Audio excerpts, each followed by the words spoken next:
दशराज जू के भय सुपुत्र जुग महाबली, आला और ऊदल चंदेल के सुलभ का, आला के ईदल भो ऊदल के भो नृत, पुत्र भय नामी और सनामी भो चंदेल राज।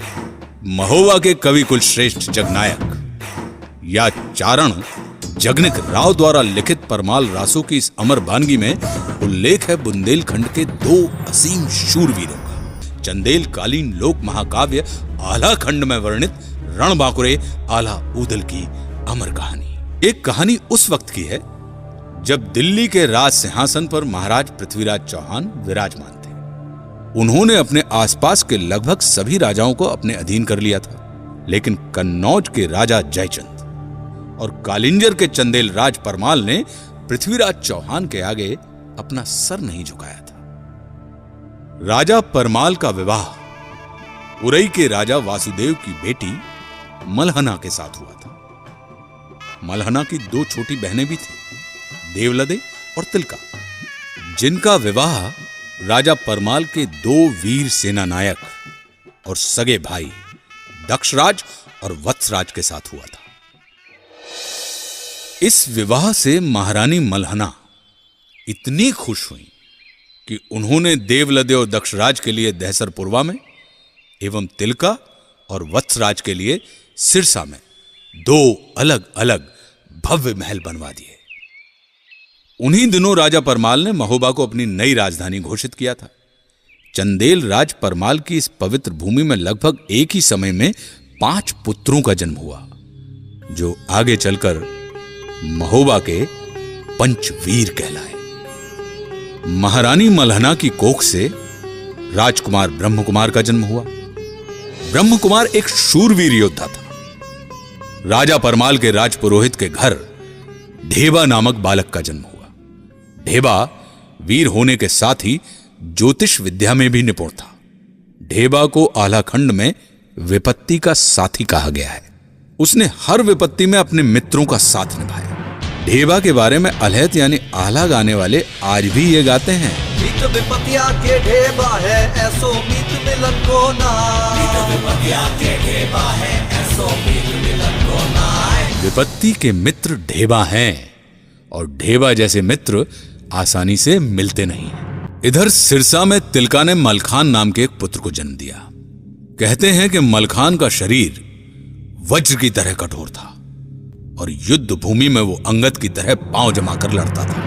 क्या पांव पिछाड़ी तैन न जाने जंगा टेक लड़े मलखान, यानी पांव को पीछे नहीं जाने देता था और अपनी जांघों को टेक कर लड़ता था मलखान। इधर दहसरपुरवा में देवलदे ने भी एक पुत्र को जन्म दिया, जिसका नाम आल्हा रखा गया। आल्हा के बाद देवलदे एक बार फिर से गर्भ से हो गई और तभी जब वो गर्भ से थी तो एक दिन मांडोगढ़ के बघेल राजा ने महोबा पर आक्रमण कर दिया। इस आक्रमण के लिए कोई तैयार नहीं था। इस आक्रमण ने महोबा के इतिहास में जोड़ दिया एक नया पन्ना। मांडवगढ़ के बघेल राजा ने महोबा पर आक्रमण कर दिया और चंदेल राज परमाल के भाई दक्षराज और वत्सराज को कैद कर लिया। उन्हें बंदी बनाकर वो मांडवगढ़ ले गया। लेकिन इस पर भी बघेल राजा की क्रूरता का अंत नहीं हुआ। उसने दोनों भाई दक्षराज और वत्सराज को मारकर उनका सिर बरगद के वृक्ष पर टांग दिया। आज भी अलहत उल्लेख करते हैं कि टंगी खुपड़िया है बरगद पर बरखा सहे शीत और घाम, और आधी रतिया की बेला में रोबे ले अला को नाम। पिता की मृत्यु के कुछ महीने बाद ऊदल का जन्म हुआ। कहते हैं यही दिन जन्म हुआ ऊदल का धरती धसी 2.5 हाथ, यानी जिस दिन ऊदल का जन्म हुआ उस दिन धरती ऊदल के भार से 2.5 हाथ यानी 2.5 हाथ धस गई। लेकिन ऊदल की माता देवलदे खुश न थी। मत दो इसे मेरी गोद में, कुल नाशक है ये। देवलदे, एक माँ होकर अपने बेटे के लिए ऐसी बातें मुंह से नहीं निकालनी चाहिए। यदि ऐसा नहीं होता मलहना, तो पेट में आने के 3 महीने बाद इसके पिता की मृत्यु नहीं हो जाती। इसमें इस बच्चे का क्या दोष? ये तो नियति है।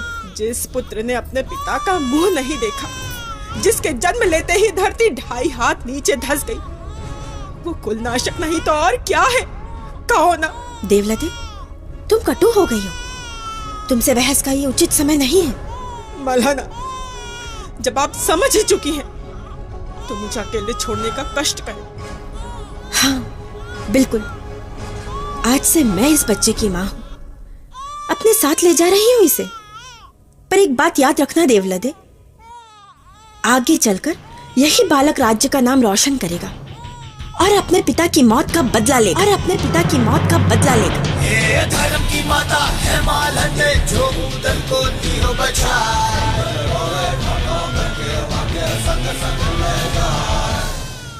धर्म की माता है मालंदे, जो ऊदल को लिए बचाए।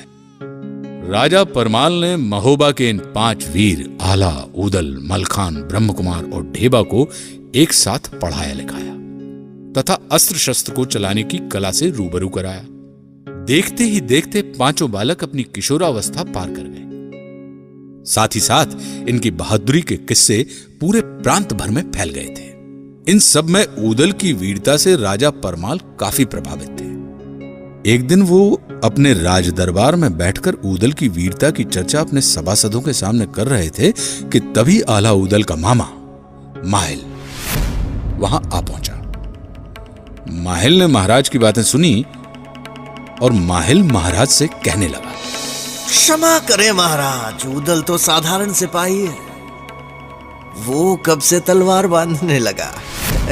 भांजे की वीरता से मामा प्रभावित नहीं था। माहिल किस ओर इशारा करना चाह रहा है?